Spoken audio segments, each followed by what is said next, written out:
आणि एक महत्त्वाची बातमी आहे, उजनी आणि वीर धरणातून भीमा नदीमध्ये विसर्ग सुरू करण्यात आलेला आहे। पंढरपूरमध्ये मात्र पूरस्थिती कायम पाहायला मिळते। चंद्रभागा नदीवरील जुना दगडी पूल पाण्याखाली गेला आहे, तर नदीपात्रामधील अनेक मंदिरांना पाण्याचा वेढा पडलेला पाहायला मिळतोय।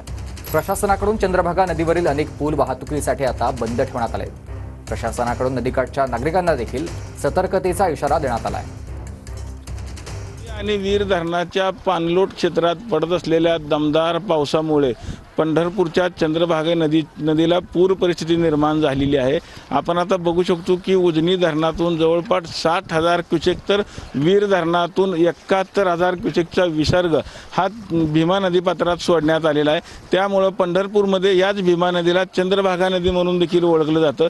याच चंद्रभागा नदीवर असलेला जुना इतिहासकालीन दगडी पूल देखील पाण्याखाली गेलेला आपल्याला पाहायला मिळत आहे।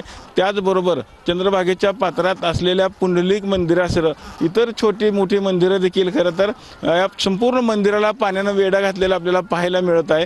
एकूणच ही जी चंद्रभागा नदी आहे आता दुथडी भरून वाहत असलेली आपल्याला पाहायला मिळत आहे। आज खरं तर श्रावणी सोमवार असल्यामुळे विठ्ठलाच्या दर्शनाकरता अनेक भाविक हे खरं तर विठ्ठल मंदिरामध्ये दाखल झाले आपल्याला पाहायला मिळतात। येणारा प्रत्येक भाविक चंद्रभागेच्या पात्रात स्नान करत असतो, मात्र प्रशासनानं खरं तर चंद्रभागेच्या पात्रात कोणीही स्नानाकरता जाऊ नये अशा पद्धतीचे बोर्ड देखील इथे लावलेले आपल्याला पाहायला मिळतात। चंद्रभागेच्या पात्रातून कॅमेरामन जगदीश डांगेसह रवी लवेकर, TV9 मराठी।